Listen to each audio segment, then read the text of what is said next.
302 perguntas do ministro relator contra 59 da Procuradoria-Geral da República. E aqui, excelências, muito se indaga, mas somente perguntar a mais não quer dizer que houve uma violação propriamente. O juiz também pode produzir provas. Mas aqui nós temos um fato curioso. Uma das testemunhas arroladas, Olavo é do Carvalho, melhor canal de corte do YouTube.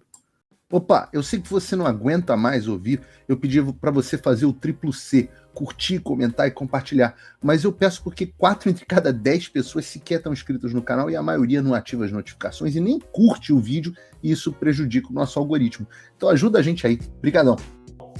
Vamos lá. O próprio Gonê disse no julgamento que quando o presidente se reúne com comandantes militares, o golpe já está em curso. Bom, então a Dilma tentou dar um golpe, em vez de ter sido vítima de golpe, né? Aliás, quem diz que ela foi vítima de golpe está dizendo que o STF é golpista. Porque à época o Lewandowski validou o impeachment, ainda que tenha rasgado o artigo 52 da Constituição para manter os direitos políticos dela. Exército foi sondado para decretar estado de defesa de general Vilas Boas sobre a Dilma Rousseff na época. Barroso confessando uma vez mais o crime e mostrando que é um julgamento político. Em breve vamos empurrar o extremismo para a margem da história. O mesmo que disse num convescote de comunistas da UNE, nós derrotamos o bolsonarismo. Ou, para um cidadão que pedia transparência no processo eleitoral, perdeu o mané numa mola. O que mais é preciso para comprovar que esse é um julgamento político por um órgão que não pode ser político, segundo a própria Constituição? O que mais é preciso? Nós tivemos advogados nesse julgamento excepcionais, com falas realmente brilhantes, desnudando toda a farsa, expondo, escancarando em praça pública, tá, o teatro do julgamento. Um deles foi o Celso Vilardi, advogado do Bolsonaro, mostrando que o golpe não se consumou pela resistência do Exército, da Aeronáutica, e que se você constata isso, você não pode falar em golpe. Porque o golpe sem tentativa não é golpe. Entre várias outras coisas que ele apontou, juridicamente, a acusação é impossível, uma impossibilidade jurídica. A tese da acusação é que a criação de um caos, serviria a um golpe. O que é ridículo, né? Aliás, acreditem se quiser, mas isso saiu na Folha de São Paulo. Estratégia de Bolsonaro no STF ignora como conduta de ex-presidente estimulou apoiadores. Ele ficou em silêncio e recluso e com ambiguidade. Ou seja, a defesa do Bolsonaro ignora que ele ficou em silêncio lá nos Estados Unidos. Se ele ficou em silêncio, poxa, está provado que ele tem a ver com o 8 de janeiro. Isso estimulou o 8 de janeiro, entendeu? Isso me lembra uma piada. Que o detetive chega na cena do crime e fala: e aí, o que encontraram? Não sei o que. Algum fio de cabelo? Não, senhor. Pode ir ali na esquina e prender o careca. Aliás, bons tempos, né? Que os carecas malvados iam presos, ainda que com base num pretexto. Não encontrou nenhum fio de cabelo, prende o careca. A ausência de prova não é prova de ausência. Que loucura é essa? A Folha de São Paulo tem a pecha de estampar isso numa manchete. A defesa de Bolsonaro, que está sendo técnica, eminentemente técnica, ignora que ele ficou em silêncio. Assim ele estimulou o 8 de janeiro. E o editorial do Estadão? Início do julgamento de Bolsonaro e corréus no STF é o fim da indulgência com um golpismo que manchou a história republicana do país e afirma a força da Constituição sobre seus inimigos.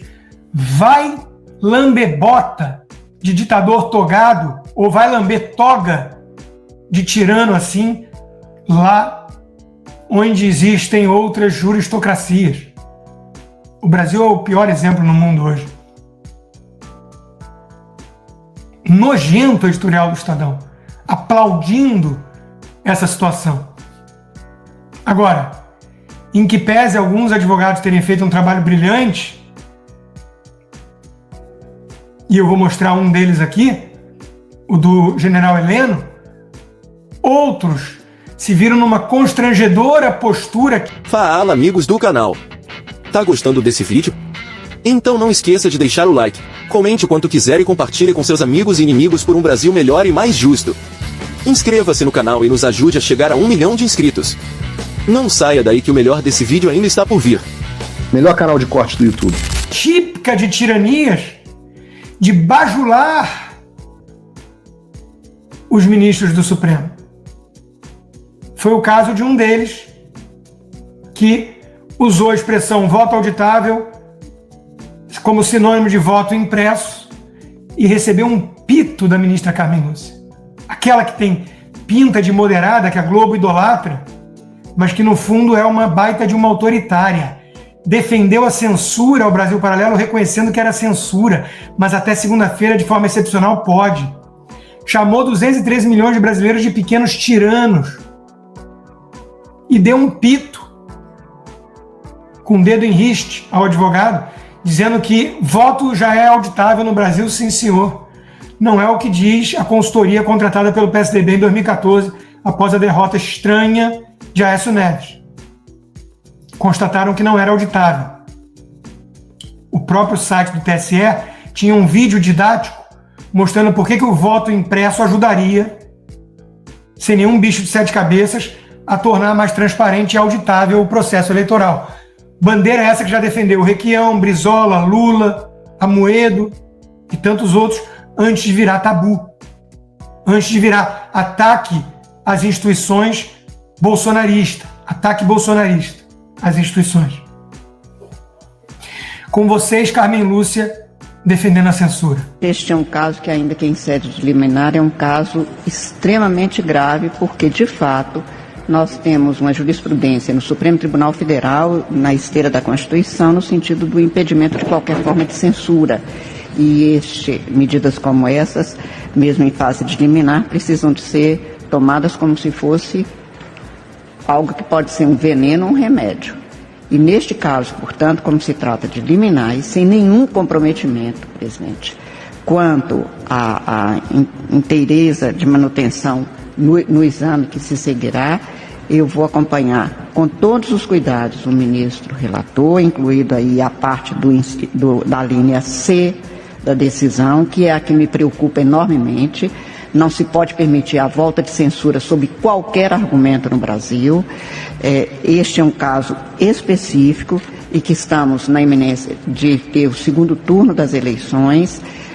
A proposta é a inibição até o dia 31 de outubro, exatamente o dia subsequente ao do segundo turno, para que não haja o comprometimento da lisura, da rigidez, da segurança do processo eleitoral e dos direitos do eleitor, mas eu vejo isso como uma situação excepcionalíssima e que, se de alguma forma, senhor presidente, especialmente o senhor ministro relator, que é o corregedor, isto se comprovar como desbordando para uma censura, deve ser imediatamente reformulada essa decisão no sentido de se acatar integralmente a Constituição e a garantia da liberdade de ausência de qualquer tipo de censura. Portanto, é em situação excepcionalíssima, com os limites aqui postos, que eu acompanho o relator, inclusive neste item C, mas com este cuidado de imaginar que, se o relator, principalmente, que é quem dirige o processo, tiver qualquer tipo de informação no sentido de que isto desborda ou configura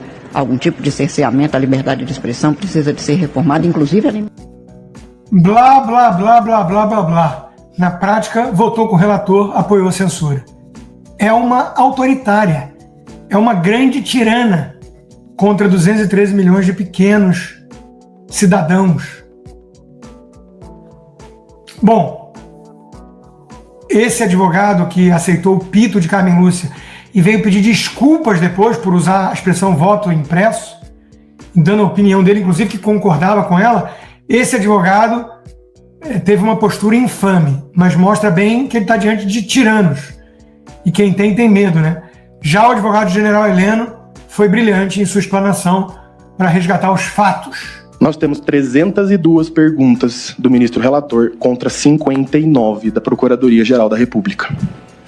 E aqui, excelências, muito se indaga, mas somente perguntar a mais não quer dizer que houve uma violação propriamente. O juiz também pode produzir provas. Mas aqui nós temos um fato curioso. Uma das testemunhas arroladas, o senhor Valdo Manuel de Oliveira Aires, foi indagado pelo ministro relator a respeito de uma publicação dele nas redes sociais que não consta dos autos. Ou seja, nós temos uma postura ativa do ministro relator de investigar testemunhas. Por que o Ministério Público que não fez isso? Qual o papel do juiz julgador? Ou é o juiz inquisidor? O juiz é o imparcial, o juiz é o afastado da causa. Por que o magistrado tem a iniciativa de pesquisar as redes sociais da testemunha? Não que o ponto não seja relevante, pode às vezes ser relevante, mas quem tem a iniciativa probatória, a quem compete o ônus da prova? Ao Ministério Público. E aqui eu trago uma citação bem curiosa, em que fala que é de ferrajolha a lição de que no sistema acusatório, diante da rígida separação de papéis entre sujeitos processuais, que é seu ponto característico, não é possível que o juiz assuma a iniciativa da prova, do mesmo modo que o acusador não pode exercer a função de julgar. E aqui eu trago ainda uma outra lição do professor Auli Lopes Júnior, em que ele fala é da essência do sistema acusatório a aglutinação de funções na mão do juiz. Não existe imparcialidade, pois uma mesma pessoa busca a prova e decide a partir da prova que ele mesmo produziu. E eu trago uma citação aqui do próprio ministro Luiz Fux, na ADI 6298, onde ele traz um curioso pensamento. A legítima vedação à substituição da atuação probatória do órgão acusador significa que o juiz não pode, em hipótese alguma, tornar-se protagonista do processo. E com essa reflexão, excelências, eu venho para o último ponto dessa questão, que é a violação do artigo 5º da Constituição, inciso 53. 43, desculpa. Em que diz o seguinte: o réu, quando do seu interrogatório, apontou o direito do uso parcial ao direito ao silêncio, no qual ele só iria responder às perguntas da sua defesa. Como vossas excelências sabem muito mais do que eu, a Constituição veda o uso do silêncio em prejuízo do réu. E eu indago a vossas excelências, qual a função da consignação das perguntas por parte do juiz instrutor? E aqui mais curioso, o Ministério Público não quis consignar perguntas. Quem quis consignar perguntas foi o juiz. Não houve nem iniciativa do parquê a consignação de perguntas, que seria até um pouco compreensível, ao meu ver. Então eu vos indago, quando se questiona, não vou consignar as perguntas, se o réu não responde alguma pergunta, não prevalece o indúbio pro réu? Então qual a função da consignação das perguntas, se não o constrangimento do interrogando? Ao se colocar as suas perguntas, se o interrogando não responde alguma pergunta, não estaria ele coagido a responder de certa forma? Então, para essa defesa técnica, fica muito evidente e fica claro a questão da nulidade pela violação do sistema acusatório e do direito ao silêncio. E olha, eu acho que a estratégia dos advogados tinha que ser 100% voltada para provar a nulidade jurídica desse julgamento todo.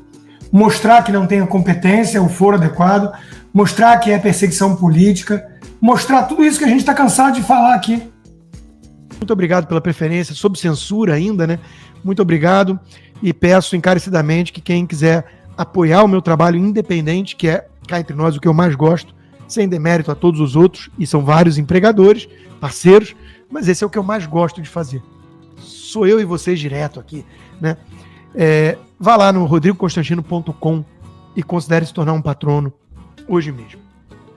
Inscreva-se também na minha comunidade do Locals, conteúdo disponível do que eu produzo está lá, mas de preferência para quem usa VPN, para não ficar na intranet do Xandão. E, se possível, considere se tornar um membro apoiador. Você recebe como recompensa por viabilizar esse trabalho independente conteúdos exclusivos, como toda segunda-feira, tivemos ontem já, conversa de boteco. Quartas-feiras temos o Cigar Bar, em que eu procuro responder as perguntas dos apoiadores. Então, vá lá no rodrigoconstantino.locals.com, inscreva-se, gratuito, e, se possível, torne-se um membro apoiador. Obrigado por assistir o vídeo até o final. Se você já chegou até aqui, confere se já está inscrito no canal e se já deixou aquele like generoso. Estamos quase chegando a 1 milhão de inscritos e a sua ajuda é muito importante para levar o canal Olavo Edu Carvalho mais longe. Até o próximo vídeo, meus amigos. E neste momento é muito fácil aos defensores do plano alegar, isso é uma teoria da conspiração.